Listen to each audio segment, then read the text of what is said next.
Ok, listo. Dieron 11,5 ya, por respetar el tiempo de los demás. Vamos a empezar. El capítulo de hoy va a ser Error Management Design Patterns. Eh, Empezamos el capítulo 3. Pónganme por favor en el chat cuánto pudiste leer. ¿Lo leí completo? ¿Leí la mitad o nada? No es tarea tampoco, para las personas nuevas no es tarea leer el capítulo. Tampoco no es que no van a entrar si no terminan leyendo, así que no hay problema. Jessica, hey, nice, ok. Lo leí completo, perfecto. ¿Quién más? ¿Quién más? ¿Alguien más? Si lo leyó a la mitad, si no leyó nada. Inciso A, B, C.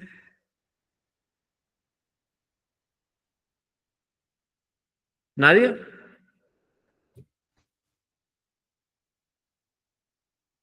X, C, C. Va, está bien. Ya tenemos dos. Recién me enteré. Ok.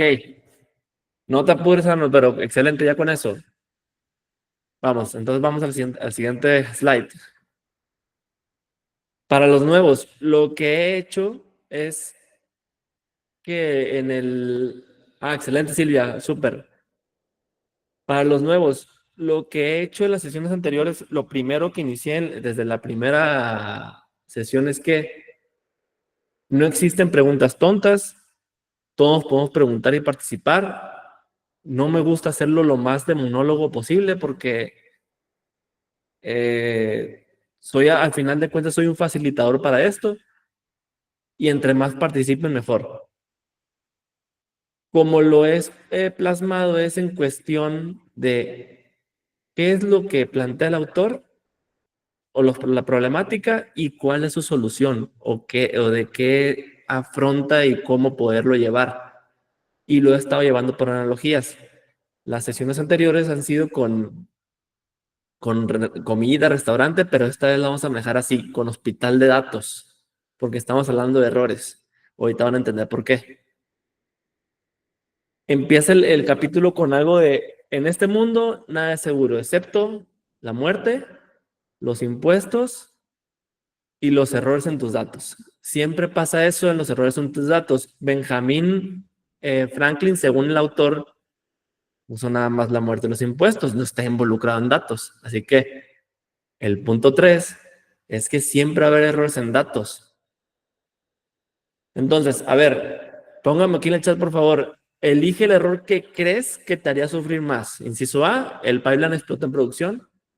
El B, duplicamos datos críticos y nadie se dio cuenta. O el C, los datos para el reporte llegaron un día tarde. No hay respuesta correcta, solo que crean. No se apuren. Pongan aquí en el chat, por favor. C, B, B. Van dos B, un C. ¿Quién más? El B, súper. Yo también coincido con el B, de hecho. Yo estoy sufriendo por el C. Mira, súper. Ah, ¿qué onda, Cami? Ok, estoy sufriendo por el C en estos momentos. Va. B, la mayoría son B. Y sí, precisamente uno de los libros el de Fundamentals of Data Engineering, ahí menciona que los datos pueden ser un asesino silencioso. En un momento dado llegas a futuro que las métricas están mal y no sabes ni por dónde y es todo un tema. Entonces, así lo decidí encapsular para poder llevar a cabo este capítulo y aterrizarlo lo más posible, que es los 4 jinetes del apocalipsis de datos. Es decir, primero, el dato venenoso, que lo llama como unprocessable records. El segundo es ejército de clones, que es duplicated records. Tercero, el viajero en el tiempo, slave data. Y por último, el colapso total, system failure. ¿Por qué comento esto? Porque van a entender más ahorita más adelante. O sea, siempre cuando terminas con un pipeline o con datos, siempre debes de esperar errores. O sea, ajustar eso para poder llevar a cabo tu pipeline que esté bien. No siempre es un escenario bonito, siempre va a haber errores. Siempre, siempre, siempre. Entonces, cuando hablamos del hospital es que siempre va a llegar enfermos. Y no quiere decir que porque no conoces o sea, no existe un tipo de enfermedad o algún tipo de cualquier cosa en un paciente, vas a decir, ¿sabes qué? Pues no recibimos este tipo de personas porque no conocemos su enfermedad. En los datos es igual, es lo mismo. Van a llegar diferentes tipos de errores y tienes que saber cómo abrazarlos y cómo afrontarlos. Entonces, el jinete primero es el dato venenoso, es decir, un paciente que llega a urgencias con una enfermedad desconocida, como analogía. ¿Qué es esto? O sea, yo no he visto hasta la fecha ningún hospital en que, hey, ¿sabes qué? Tengo una enfermedad y me duele acá, y que digo al hospital, es que esto no lo tratamos, ¿sabes qué? No, vete a tu lugar, vete a una farmacia o algo así, porque no te vamos a recibir. No existe eso. No existe eso. Entonces, el que es un campo de fecha que llega como texto, son ejemplos. Un JSON que está incompleto o un número llega con un símbolo de moneda. ¿Cuándo? Una API externa cambia formato sin avisar. Un usuario ingresa datos incorrectos o problemas de codificación. Eso es lo que generalmente pasa con vamos a llamarle jinete. Segundo, que es lo duplicado, el ejército de clones. Ejemplo en hospital, la analogía es un mismo paciente se registra 5 veces.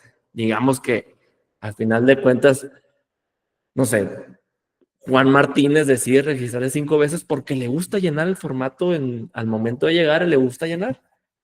Pero ¿qué quiere decir? ¿Que tenemos a 5 Juanes Martínez o no? Entonces, ¿qué? ¿Es el mismo evento o transacción que aparece múltiples veces? Y cada copia se cuenta como si fuera única. Y el cuando pasa esto es reintentamos, o sea, o reintentos más bien automáticos por time out red.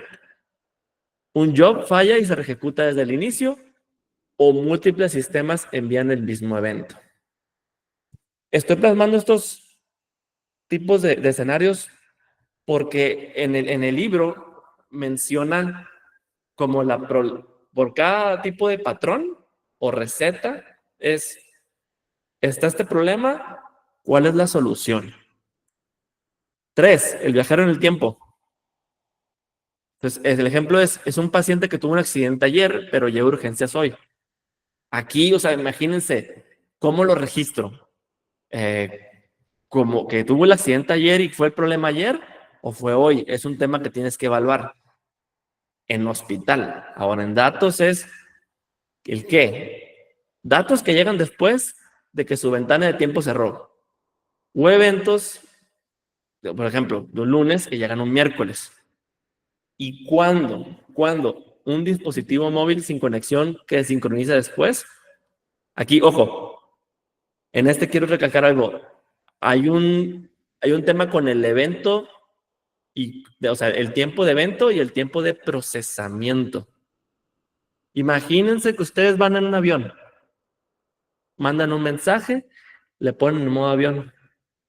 En ese momento fue el evento.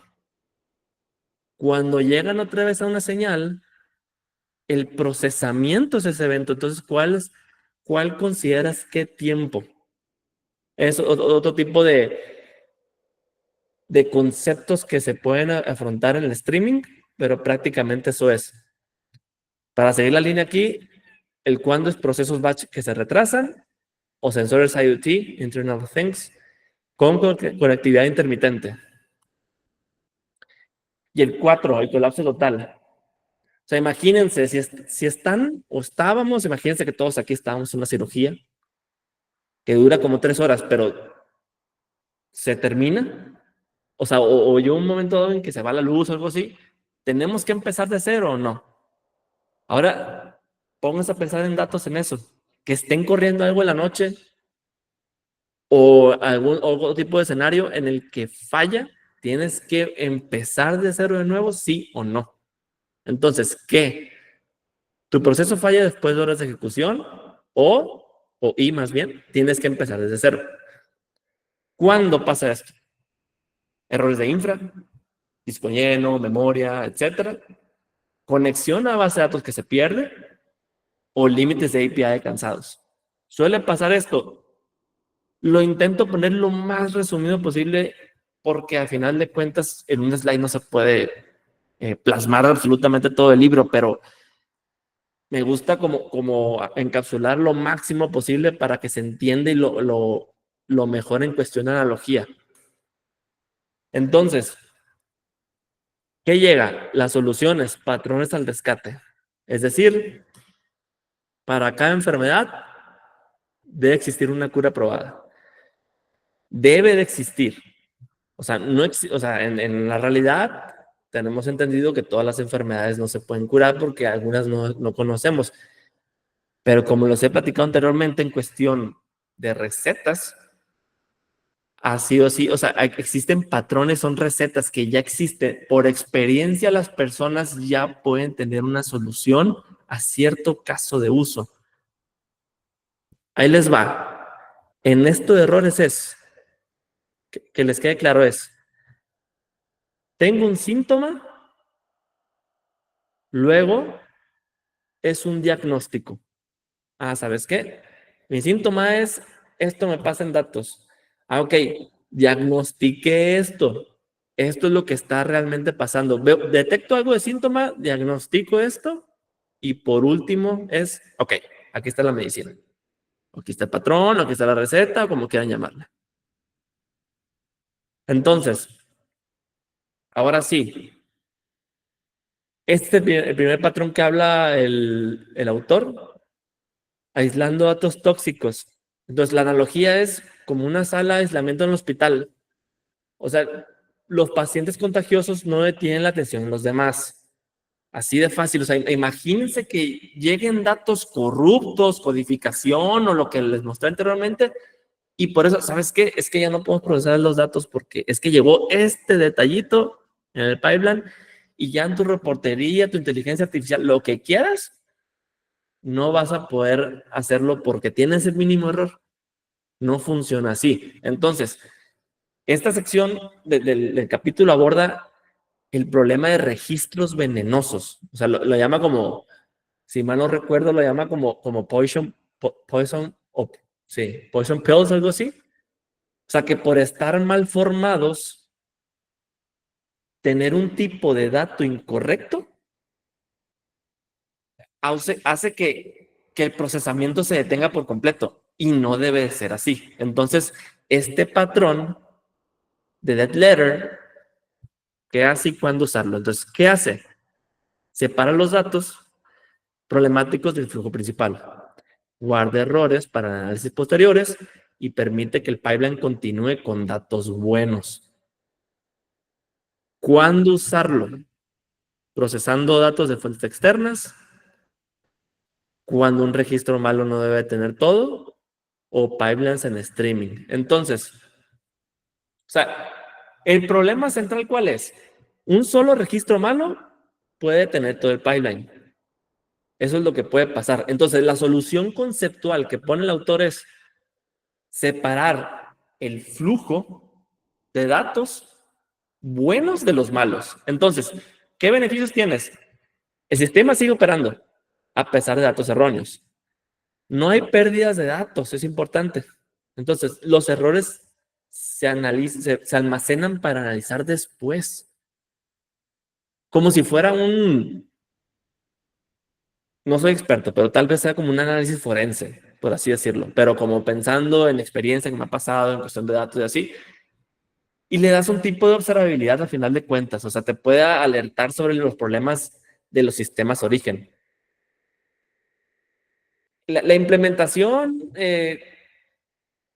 va a haber a futuro muchos tipos de opciones cómo hacerlo, o sea, el cómo, pero mete Apache Flink, si mal no recuerdo, Spark SQL, o sea, donde hace funciones como con cat y después devuelve un node en lugar de lanzar una excepción, cosas así. Hay workarounds, pero lo importante aquí es cuál es el problema central, cuál es la solución conceptual y qué beneficios tiene. En resumen, beneficios. Highline nunca se detiene, no pierdes datos, van a cuarentena, por así decirlo, en esta analogía de hospital. Puedes analizar patrones de errores y posibilidad de reprocesar después.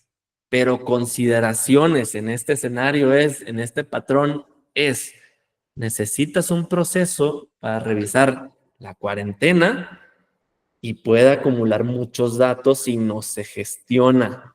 Eso es importante. En este mundo relativamente nuevo del cloud, se te hace bien fácil empezar a guardar información porque es relativamente barato, pero si no le das la gestión correcta con el ciclo de vida de datos correcto, termina siendo pues una bola de nieve prácticamente. Entonces, siguiente medicina, patrón, es un paciente, un registro, que es de duplicación, o como lo llama el autor, es Window-Edge Deduplicator, que es analogía. Como el recepcionista del hospital que recuerda, este paciente ya se registró hace 10 minutos. Y en datos pasa lo mismo, tienes que identificar de alguna forma eso. Es decir, los sistemas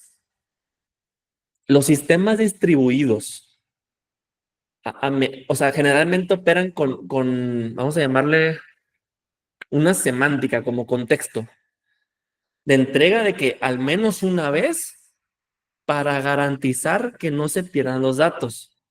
Entonces, pues combinado con los escenarios de reintentos de red o reinicios de trabajo, o sea, se crea duplicados de forma natural. Entonces, este patrón aborda, más bien, o sea, la palabra correcta es aborda cómo identificar y eliminar esos duplicados para no afectar la calidad de datos, que se va a hablar después en el libro de esta cuestión de calidad de datos. Entonces, ¿qué hace? Mantiene memoria temporal de datos procesados. 2, detecta y elimina duplicados dentro de una ventana de tiempo. 3, garantiza que cada evento se cuente una sola vez. Cuando usarlo como ejemplos es sistemas con reintentos automáticos cuando no puedes garantizar el exactly once delivery y analytics donde la precisión es crítica. Entonces, la solución de del window de duplicator o de duplicación en este aspecto es que requiere que el sistema mantenga un estado para recordar los registros que ya ha visto. En streaming ese estado se mantiene durante una ventana de tiempo, se le llama eso. Pero otra vez volvemos. ¿Problema central cuál es?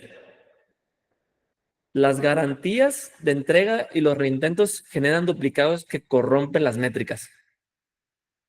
Ese es el problema, que corrompen las métricas. No queremos que en un momento dado llegue en tu reportito, en tu machine learning, en lo que quieras, que llegue a ese punto en que, hey, este número no está bien. Entonces, la solución que está plasmando el autor es que se mantiene una memoria, vamos a llamarla así como memoria, a corto plazo, de los IDs, de los registros ya procesados. Entonces, en implementación, o sea, en batch generalmente se puede utilizar un distinct o una función de ventana que se ha hecho que se hace en SQL, que row number over partition by ID, order by timestamp, por ejemplo. En streaming es algo más complicado lo que comenta el autor. Menciona ejemplos con Spark, pero requiere le llama, si mal no recuerdo, un state store, o sea, un almacén de estado. O sea, para marcar los watermarks y así. No me quiero meter mucho a esto porque quiero ser lo más pragmático posible y porque al final de cuentas siempre las tecnologías avanzan. En hoy 2025 está así. En un futuro puede cambiar. Entonces, la decisión clave, ¿cuál es? ¿Cuánto tiempo recordar? Si es ventana corta, es menos memoria, pero puede perder duplicados de instantes. Ventana larga, más seguro, pero costoso en recursos. Entonces, eso es un trade-off. Es, vamos a llamarle que es un compromiso entre la utilización de los recursos y la efectividad. O sea, una ventana más larga consume más recursos, pero puede detectar duplicados más distanciados en el tiempo. Prácticamente eso es. Siguiente patrón. Cuando es demasiado tarde, los watermarks. Esto generalmente se ve mucho más en streaming. Entonces, analogía es como el horario de cierre de admisión del hospital. Después de cierta hora, los pacientes cuentan para el día siguiente. Un hospital no creo que tenga, ¿sabes qué? Llegas a tal hora y no vas a entrar. Pero en cuestión de analogía quise plasmarlo así. Es cómo registrarlos. Y en los datos es lo mismo. O sea, definamos qué es un dato tardío. O sea, puede ser que es aquel que el tiempo de evento, o sea, lo que platiqué del evento y de procesamiento, es el tiempo de evento es anterior a un punto en el que el sistema ya lo consideró cerrado. Así es. Entonces, ¿qué hace? Se define un punto de corte temporal, marca qué datos son a tiempo contra tardíos, permite cerrar ventanas de cálculo con confianza y cuándo usarlo. Cálculos en ventanas de tiempo, dashboards en tiempo real o cuando necesites balance entre precisión y puntualidad. Entonces,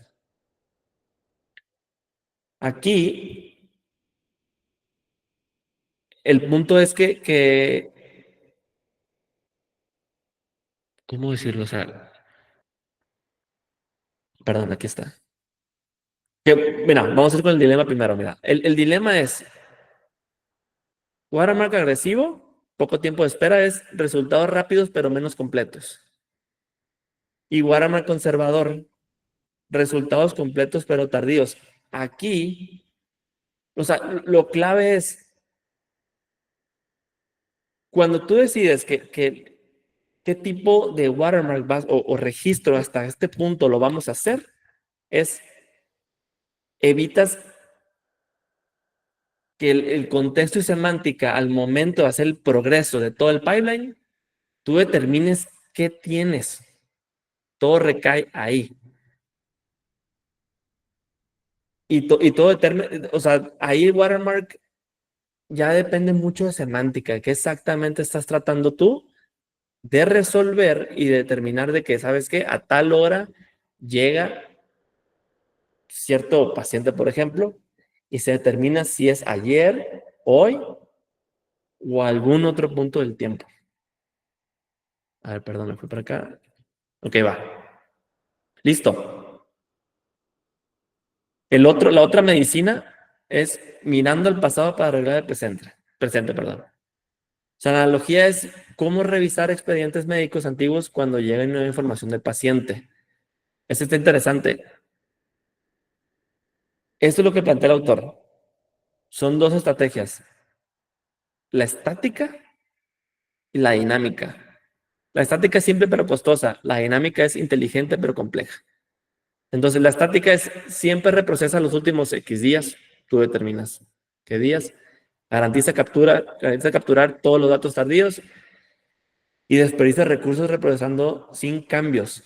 Y en la dinámica, solo reprocesa si detecta cambios, mantiene registro de qué se actualizó y mucho más eficiente. Entonces, en estática lo muestra como, o sea, en español exactamente no sé cuál es la traducción, o sea, la exacta, pero, o sea, el patrón lo muestra el autor como Static Late Data Integrator, que es este enfoque de estática Es un enfoque más orientado a batch. O sea, se define una ventana y entonces el trabajo puede reprocesar, ¿sabes qué? Lo va a reprocesar en los últimos 2 días, 3 días. Entonces, esto asegura que cualquier dato tardío definido por el sistema o por el evento o por el contexto semántica que se reincorpore al reprocesamiento. Entonces, esto es simple implementar, pero puede ser ineficiente o generalmente es ineficiente por este tipo de reprocesamiento que tanta data traes y puede causar ejecuciones, mm, o sea, en mal contexto si no se gestiona con cuidado. Eso es bien importante considerarlo. Y el dinámico es, vamos a llamarle como es una evolución del estático. Entonces, en vez de tú reprocesar ciegamente, así que todo el estado, entonces le agregas metadata. Eso es lo importante. Le terminas, para que sea dinámico, le agregas metadata. Eso lo comenta el autor. Por ejemplo, poner eh, para cada, para cada partición, ponerle un last processed time o last updated time o partition ID. Entonces ese trabajo se activa para esa metadata que ya agregaste y es como un check. Hey, a ver, ya se indica que estos datos ya llegaron, estos nuevos datos ya llegaron. Es cierto que introduce complejidad. O sea, es mucho más simple reprocesar todo porque sabes que 2 días antes vamos a reprocesar todo, pero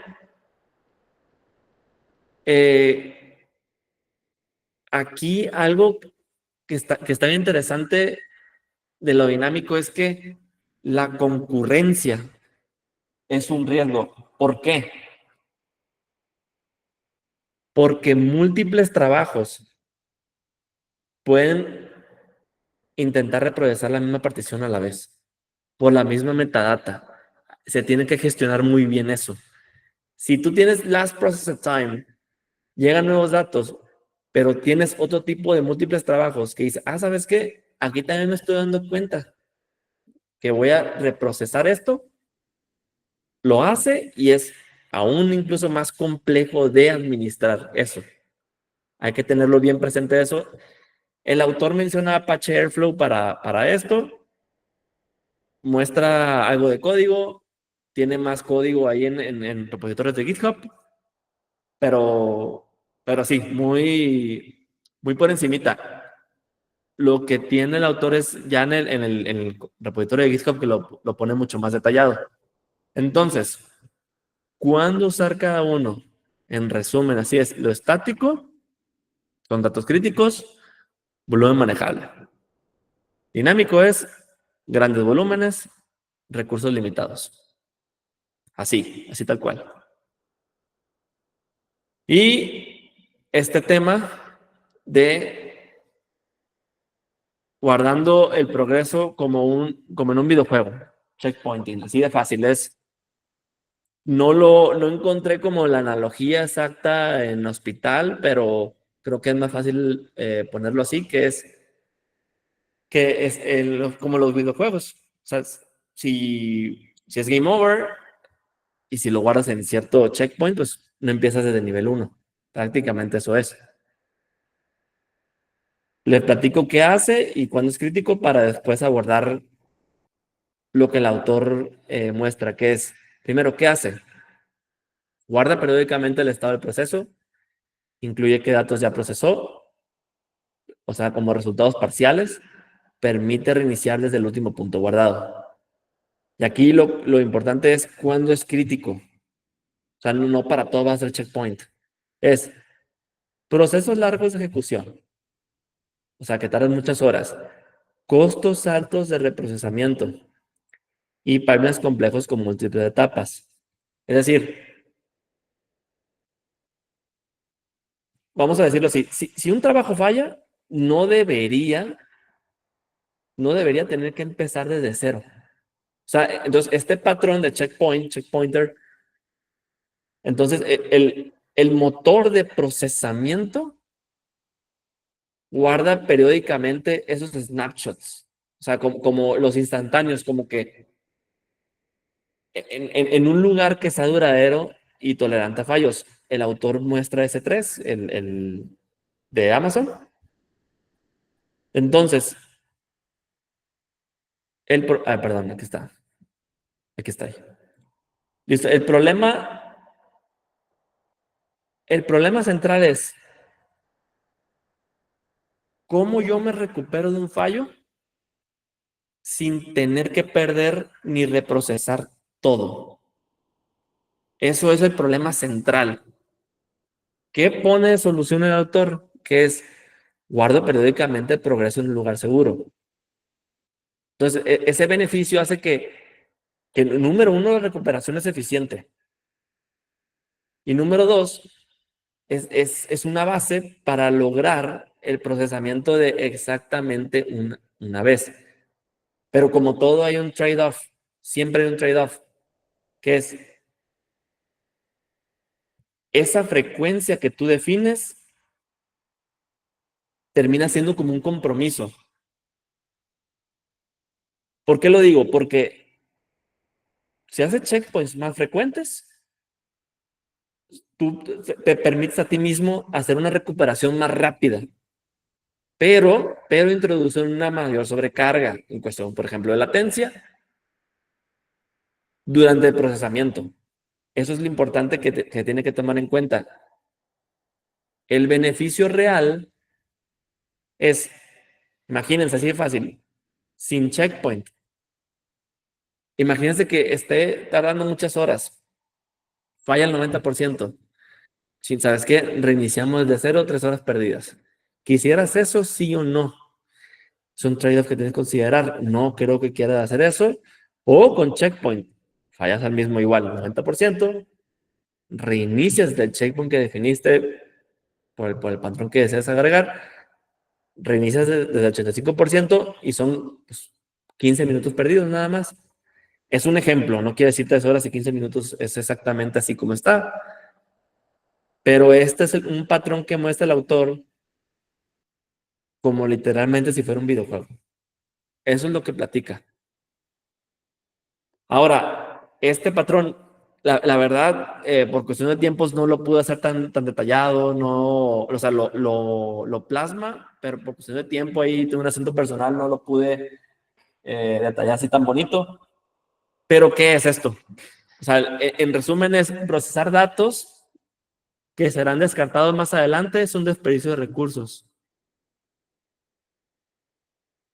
A veces es necesario, a veces, no siempre, a veces es necesario filtrar datos al inicio de un pipeline, pero basado en criterios que pueden ser dinámicos, complejos. Entonces, si en dado caso tú haces un filtrado después, o sea, más bien, hacer este filtrado después de haber movido o mezclado los datos es ineficiente. Entonces, existe un patrón que le llama filter interceptor. Sí, no recuerdo, creo que es así. Sí, es filter interceptor que propone aplicar este filtro. Y es decir, o sea, la idea es cómo interceptar los datos y aplicarles una lógica de filtrado antes de que entren a la fase principal de procesamiento. Esto es cuando tú ya conoces de cierta forma la data y dices, ¿sabes qué? En vez de llevarme toda esta cantidad de información, haces esto, perdón. Entonces, el problema central, otra vez, volvemos a lo mismo. El problema central es procesar datos que serán descartados más adelante. Es un desperdicio de recursos. Y lo que propone simplemente es filtro temprano de forma flexible. Y ya. Así de fácil. Conclusión. Así lo puse, que es lo que les platicaba. Cuando hablamos es prácticamente este tipo de como un patroncito y termina siendo síntoma, diagnóstico y tratamiento. Y es lo que prácticamente vimos. Esto es, se tiene un error, dato venenoso, dead letter, y así sucesivamente, porque de tus datos empiezas a ver un síntoma. Después, a ver, tengo este diagnóstico, por último, el tratamiento, que es lo que terminas haciendo. Y ya para resumirlo mucho más, es puntos ¿Dónde clave estás? de Ah, capítulo. yo decía, ¿dónde está que no la vi? Oye, ¿quién está, Gabriela? Gabriela, ¿tienes el micrófono abierto? Ahí está, creo que ya lo quita. Gracias. Ya para terminar, puntos clave del capítulo que es aceptar la falla. O sea, los sistemas van a fallar. Entonces, el punto de partida es ese. 2, no detener el proceso. Los patrones buscan aislar los errores para que el flujo principal continúe. Es lo que le comentaba al inicio. No necesariamente porque solo un dato terminas con un error, tienes un error, todo el resto va a fallar. 3, no perder datos. A veces, fíjate que aquí o sea, el autor plasma esto. Estoy seguro que no lo quiso plasmar tan tajante, pero es una forma como para detectar a lo que él hace en el libro, que es detectarlo con un patrón. A veces te puedes dar el lujo de perder datos, depende del contexto. Pues no perder datos es, aunque un registro sea erróneo, duplicado tardío, no debe simplemente descartarse. Compromisos, trade-offs. Ninguna solución es gratuita, eso es muy importante. Y ya lo hemos platicado en las sesiones anteriores.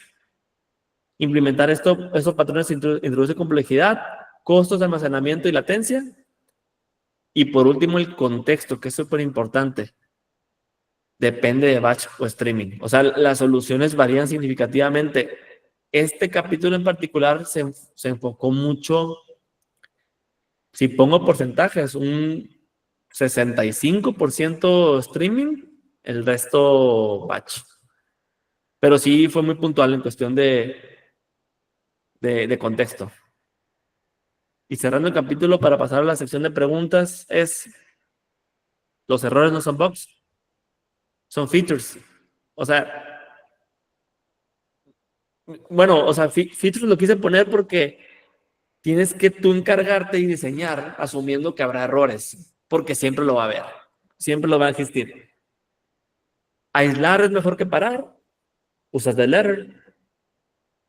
¿Importa más contar bien que contar rápido?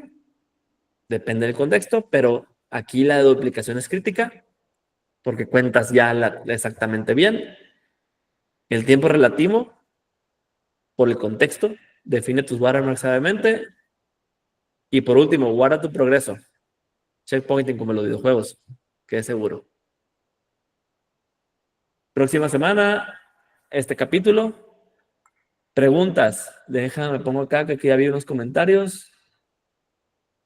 Vamos a ver. Yo también apenas comienzo. Ajá, ajá, ajá. Perdón, aquí, mis estimados. Pregunta Gabriela. ¿Eso se aplica a un trabajo hecho en Power Query? Dejo esta pregunta por acá. Ah, creo que ya contestó aquí Edgar. El estático sería bajo un intervalo de corte, como últimos 7 días. El problema sería sobre escribir todo el intervalo. En Databricks se puede optimizar eso cuando el reprocesamiento es por partición. Ok, va. Yo no soy experto en Databricks, pero entiendo el concepto. O sea, porque es escribir sobre todo ese intervalo como comenta Edgar. En Power Query es si el origen permite el plegado de consultas, permite la actualización incremental, que sería el estático, pero de más orígenes siempre. Ahí, Edgar, ¿cómo sería lo que comentas? No me quedó muy claro eso. Ah, sí, te comento. Lo que sucede es que la actualización incremental en Power Query sería igual que la actualización estática que comentaste, que es justo la pregunta que hacía la otra persona. Entonces le comentaba eso, ¿no? Que en Power BI solamente hay este tipo de actualización incremental, que es Ya, el estático. ya, Luego, ya. todo carga es siempre cargar todo el histórico desde cero. O sea, no hay ese procesamiento dentro de Power Query o Power BI. Y es ahí cuando uno empieza a pensar que si tienes un martillo nada más como herramienta, ves a todo como clavo y quieres utilizar todo así. No se trata de eso, sino existen herramientas para cierto tipo de trabajo y no cerrarte a un ecosistema nada más.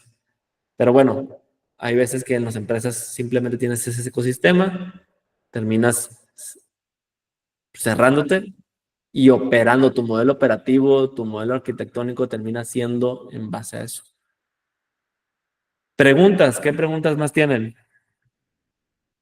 Aquí en el chat, micrófono, levante la mano. Esta vez creo que no se sumó Santiago con sus comentarios, que aquí lo designé como co-host la semana anterior, que hace muy buenos aportes. ¿Pero alguna una pregunta más? ¿Comentarios, dudas? Comenta Edgar aquí. El Power BI para streaming es por ventanas de 1 hora, si no me equivoco. Ok, va. Específicamente para Power BI. Tampoco soy experto en Power BI. Lo usé hace años, la verdad, hace años. Y pues, sinceramente, ni lo cuento en el currículum porque lo usé, si mal no recuerdo, como 4 o 5 meses nomás. Y fue por los años 2017, si mal no recuerdo. ¿Qué más? ¿Preguntas? ¿Dudas? ¿Inquietudes? Okay, comenta Jessica. Sorry, Mar, I had a problem with my computer here and with the phone. Okay, no worries. If you have any questions, feel free to ask here. We are in the end of the meeting. No, I just wanted to talk that I really like this chapter, and I really like the part where he talks about the snowball backfilling effect as well, because we have a lot of errors, but we need to understand if um, correcting the errors is the solution, or just leaving the data, losing the data is better, or something like that, or talking with the consumers. So just it. Nice. Thanks, Jessica. ¿Saben qué? Este punto de Jessica es bien importante. No lo mencioné, pero lo mencioné en el patrón de Dead Letter. Se me fue súper fuerte, pero qué bueno. Gracias, Jessica. Lo llama el efecto bola de nieve backfilling, que es, o sea, o en inglés snowball backfilling effect, que lo que mencionó Jessica es, imagínense en el patrón de Dead Letter, o sea, tú te encargas de que el sistema siga operando, el pipeline. Pum, pum, pum. Los errores se almacenan en otro lugar. En el momento que tú decides, ¿sabes qué? A ver, yo encontré los errores acá y ¿sabes qué? Sí los veo bien valiosos. Y entonces los inyecto. ¿Qué pasa con los consumidores acá abajo? Eso es el problema, es el efecto snowball.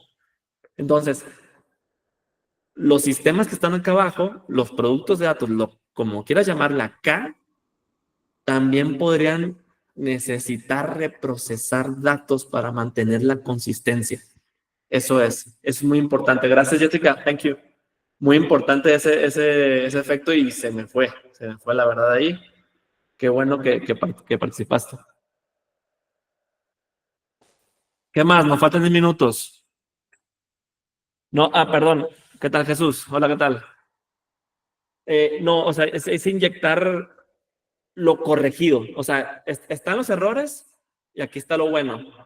Tú sigues haciendo que siga trabajando el pipeline, pero tú de estos errores, ¿sabes qué? Dices, esta información creo que es valiosa.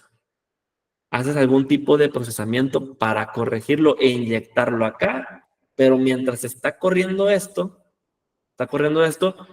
antes de hacer esta inyección, los productos de datos o los sistemas o cualquier cosa de aquí están viendo una versión. Aquí está viendo una imagen. Si tú haces esto y al momento de acá no se ve, es porque tienen que reprocesar. Aquí voy a reprocesar de nuevo para mantener la consistencia. Eso es consistencia de datos.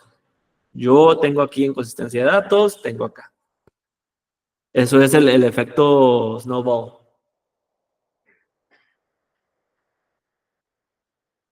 No, a ti, Jesús, por preguntar. ¿Alguien más? Igual se me pasó otra cosa, por andar a las carreras y no incluí también toda esta presentación. Pero sí estuvo buenísimo el comentario. Ojo, otra cosa, el autor, cuando habló de este capítulo en particular, no habló como errores como calidad de datos, o sea, de que cómo tratarlos. A veces se puede malinterpretar de que, hey, ¿sabes qué? Un error y cómo administrarlo. Nos vamos más en el aspecto de calidad de datos, pero no. Esto fue todo patrones. Estoy ingestando información. ¿Qué pasa si un dato viene mal? ¿Qué pasa si no quiero parar el pipeline? Etcétera, etcétera. ¿Qué tal si vienen duplicados? Todo este tipo de acciones que naturalmente puedes pensar que es calidad de datos, pero no, el autor no lo plasma así y estoy de acuerdo con él. Ahí sí, también coincido en eso. ¿Qué más? Arnold, the first step. Arnold, English, do you speak English or Spanish or both? Both. Ok, nice. Entonces voy a hablar en español. Va. La pregunta es si el primer paso debe de ser limpieza de datos. Puede ser, sí y no. ¿Por qué? Depende de qué necesites. Me ha tocado trabajar en casos que es como lo plasma aquí el autor en un ejemplo. ¿Sabes qué? Filtro datos primero, puede ser un tipo de limpieza. 2, hacer un ETL o un ELT que tenga una T chiquita. Así como, ¿sabes qué? Voy a extraer. Entonces aquí transformo algo para que no llegue acá de cierta manera, pero un proceso muy chiquito para poder limpiarlo. O sabes qué, yo ya detecté qué información es y ahí entra literalmente el ETL. Con esto de LT, por las capacidades de la nube, que ahora puedes cargar toda la información y ya no es tan lento el proceso de poder extraer la información valiosa, puede hacer este proceso.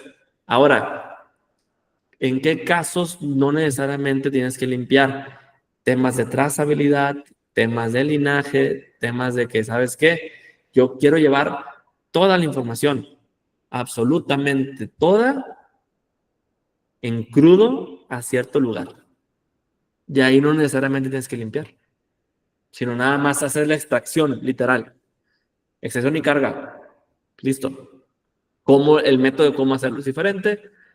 Es todo tema, pero no necesariamente tienes que hacer limpieza como primer paso, sino existe ese pasito antes para poder realizarlo. Y como siempre hay errores, ya después tienes que diseñar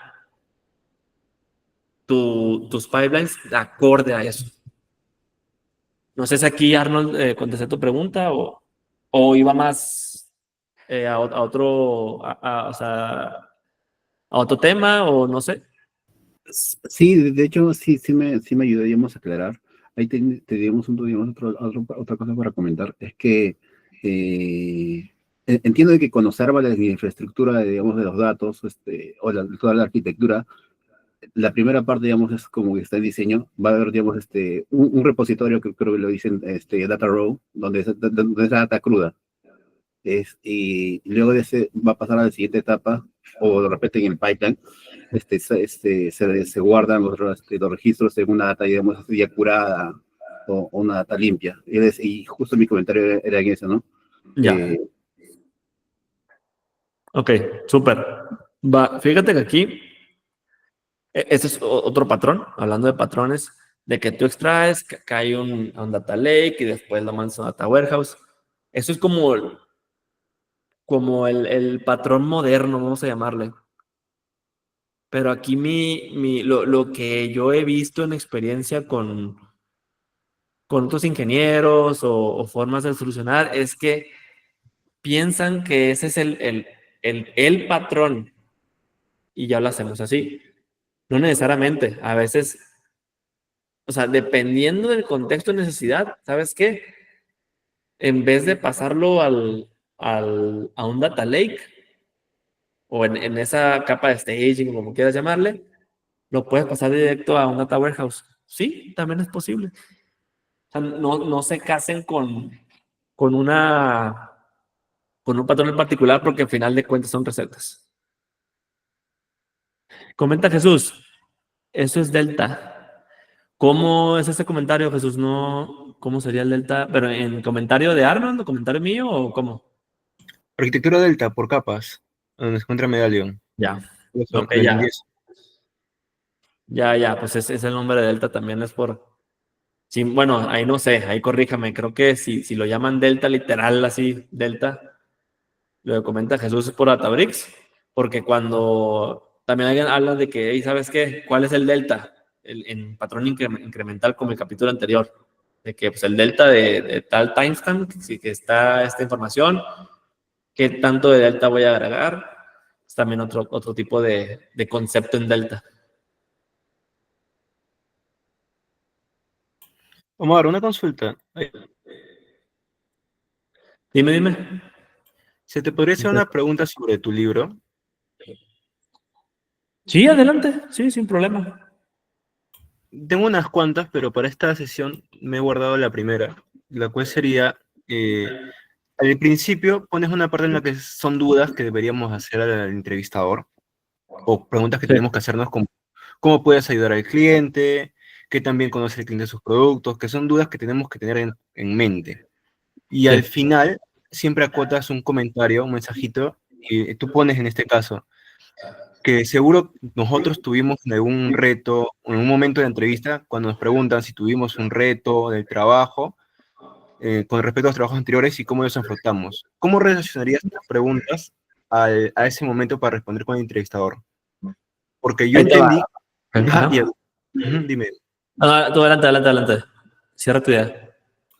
Porque yo entendí que esas preguntas más que todo serían para el final, como para despejar más, para tener mayor comprensión del entorno de cómo es el trabajo de la empresa. Yo tenía, como yo estaba de verdad para el final, pero como tú lo relacionas para el principio, cuando nos están preguntando, esa me comenzó a generar una duda. Por eso, quería esa respuesta.